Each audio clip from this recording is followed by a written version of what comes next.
સુરતમાં એક વ્યક્તિ રિક્ષામાં બેગ ભૂલી ગયો હતો અને બેગમાં ભારતીય પાસપોર્ટ, ફોરેન કરન્સી તેમજ અસલ ડોક્યુમેન્ટ હતા, જેથી આ મામલે મધરપુરા પોલીસ મથકે જઈને જાણ કરતા પોલીસે તાત્કાલિક ટીમ બનાવીને રિક્ષા શોધી કાઢી હતી અને બેગ તેના મૂળ માલિકને સોંપી હતી.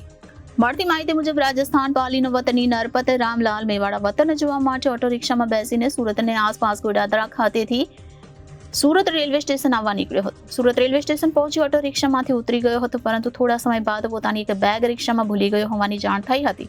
તેણે રિક્ષાની તપાસ પણ કરી હતી, પરંતુ રિક્ષા મળી આવી ન હતી. બેગમાં 2 ભારતીય પાસપોર્ટ, ફોરેન કરન્સી, રોકડા ₹10,000 તેમજ અસલ ડોક્યુમેન્ટ હતા, જેથી તે મધરપુરા પોલીસ મથકે પહોંચ્યો હતો અને આ સમગ્ર મામલે પોલીસને જાણ કરી હતી. બીજી તરફ મધરપુરા પોલીસે એક ટીમ બનાવીને સીસીટીવી ફૂટેજ ચેક કરીને તાત્કાલિક ઓટો રિક્ષા શોધી કાઢી હતી. રિક્ષા ચાલકનો સંપર્ક કરીને બેગ મેળવી સહી સલામત તમામ વસ્તુઓ મૂળ માલિકને પરત સોંપી હતી.